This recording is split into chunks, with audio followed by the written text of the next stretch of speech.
নামাজের জন্য, নামাজ আল্লাহর জন্য, এর ওই জায়গার মধ্যে আশহাদু আন্না মুহাম্মাদার রাসূলুল্লাহ। আচ্ছা, এতটুকুন বুঝছি। নামাজ কার? আপনি বলছেন আল্লাহর। তো নামাজের মধ্যে সুবহানাকা আল্লাহর, আলহামদু আল্লাহর, আসসালামু আলাইকা আইয়ুহান নবী কার? তো ইয়া রাসূলুল্লাহ, আপনি আল্লাহকে জিজ্ঞেস করেন। এখন আপনি যে এই পরিমাণ তাওহীদ বুঝে ফেলেছেন, নামাজের মধ্যে আসসালামু আলাইকা আইয়ুহান নবী আসলো, এতটুকুন আসলে তো যথেষ্ট ছিল। আবার আল্লাহুম্মা সাল্লি আলা মুহাম্মদ, আবার ওয়া আলা আলি মুহাম্মদ। আপনি কি আল্লাহকেও শিয়া বলবেন? আপনারা আমার নবীর মাহবুবিয়ত, আমার নবী আল্লাহর কোন পর্যায়ের বন্ধু সেটা বোঝার চেষ্টা করেন। নামাজ আল্লাহ, সেই নামাজের মধ্যে আমার নবীর উপর দরুদ পড়তে বলা হচ্ছে, নবীর উপর দরুদ পড়তে বলা হয়েছে।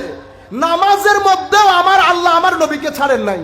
শুধু নবীকে না, আমার আল্লাহ হেদায়েতের যারা ব্র্যান্ড অ্যাম্বাসেডর, নবী, আলে বাইত, সাহাবী এবং ওয়ালি, আল্লাহ সবাইকে সালাম দিয়েছেন নামাজের ভিতরে।